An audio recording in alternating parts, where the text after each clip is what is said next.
So welcome back po mga idol dito sa ating YouTube channel mga idol. So for today's video mga idol is i-update ko kayo dito sa ating mga alaga no.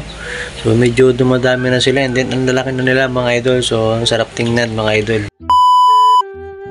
At ito na nga mga idol yung ating mga manok yan, mga isipag-abangan na mga idol sa kanilang mga patuka mga idol. Yan o, nagsisipasyal na sila mga idol. Dito rin, paikot-ikot lang sila dyan mga idol. Magbabawag na rin naman tayo mga idol, kaya sila maghintay-hintay lang dyan. Papasyal ko lang kayo mga idol dito sa likod sa mga bagong papisa natin mga sisiw. So yan sila mga idol, ayan o. Dahil lima sila mga idol, tatlong Rhode Island Red, tsaka dalawang half-half mga idol. Yan, and then dito yung dalawang tandang natin na sobrang gala mga idol. So sa ibang mga inahin sila pumupunta mga idol, so kaya hinuli ko na, baka makatay pa ng iba mga idol. Yan, and then dito mga idol yung another chicken natin, and then yung pinya natin mga idol, yan yung bunga na, ang laki na yan. So yung isa mga idol is hinog na, yung isa yung maliit, then itong isa is nagpapalaki pa maigi yung isa yan. So harvestin na rin natin yan. So at break tayo mga idol dito sa ating mga sisiw. Kaya so balilinisan muna natin mga idol itong kanilang painuman ng tubig mga idol. So yan, so kasi medyo dami ng lumot na mga idol.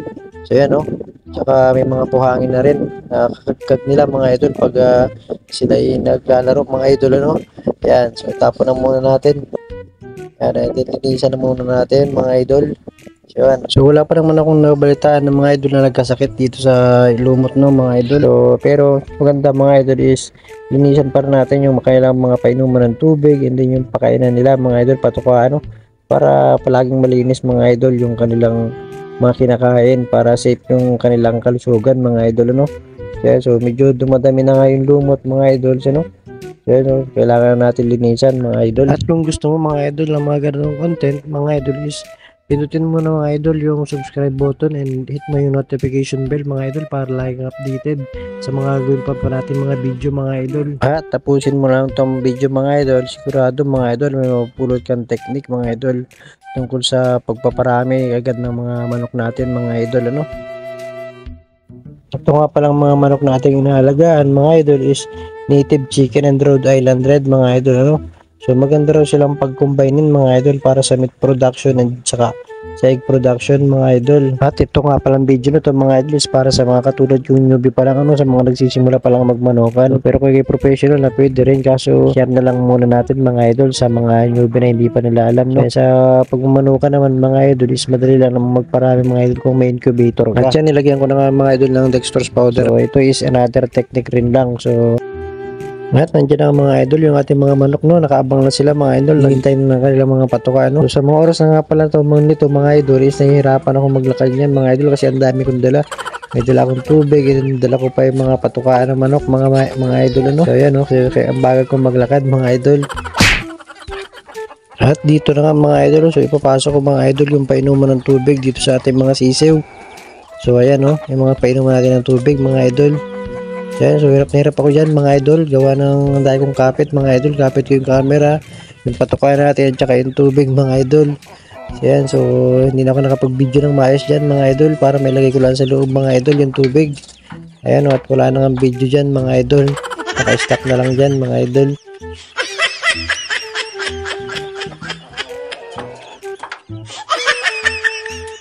At sa nailagay na natin mga idol yung mga tubig mga idol. So yan, umiinom na natin mga sisiw. So yan, so bigyan na rin natin sila ng patuka mga idol kasi gutom na rin naman sila.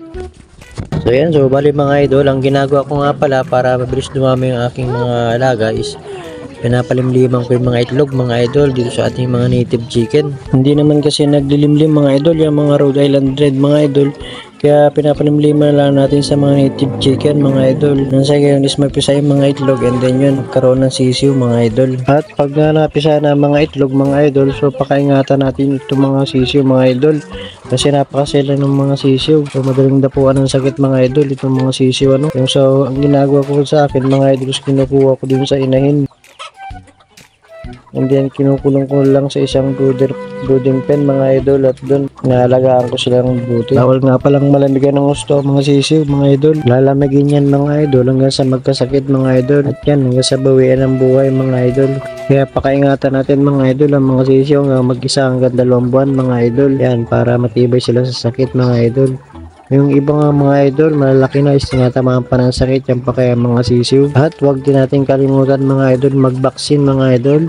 At saka magbigay ng mga vitamins, mga supplements mga idol sa ating mga manok, mga sisiw mga idol, para pampatibay sa kanilang mga katawan mga idol, at ang kanilang mga panlaban mga idol. Ang binibigay ko nga pala dito mga idol na vitamins is yung Vitamin Pro mga idol, at saka yung dextrose powder. And then sa mga sisiw naman is yung Ambroxetil mga idol. And then dito sa mga malaki yung Premoxil mga idol. Yan, so yun lang binibigay ko sa kanila. Maganda naman ang resulta mga idol sa kanila. So yan, so ang gandang tingnan mga idol pag yung marami na tayo mga manok, no? Nakakaaliw mga idol, and then pampatanggal yan ng stress pag itong nakita may mga manok na sobrang healthy and madami na mga idol. Yan, so ang bala ko nga pala dyan is pupunuin ko ng puro manok yung bahay namin hanggang sa matabunan ng puro manok yung bahay namin mga idol. Sobrang dami. Yung halos katabi mo na sa pagtulog yung mga manok, siksikan na kayo, and then sumasalo pa yung mga manok sa pagkain yung mga idol. Sobrang dami. Yung ultimong kanin na isusubo mo na lang, agawan ka pa ng mga manok mga idol, sa dahil sobrang dami yung mga manok mo mga idol. Ewan ko na lang mga idol kung hindi ka pa yumaman sa pag-aalaga ng mga manok pag ganun ng karami mga idol. So sa usapang kalapati naman mga idol, is balak ko rin sanang magkalapati mga idol, kaso kukuha lang ako ng mga panlaban mga idol, yung mga pang derby, mga pang SDR o kaya pang NDR, para hindi ganun karami mga idol, ano.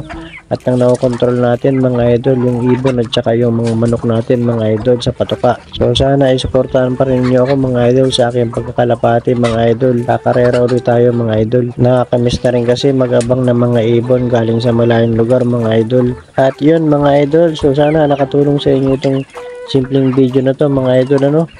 So bali ganun lang mga idol, isa sa mga technique sa pagpaparami ng ating mga manok kung sakali wala pa tayong incubator mga idol.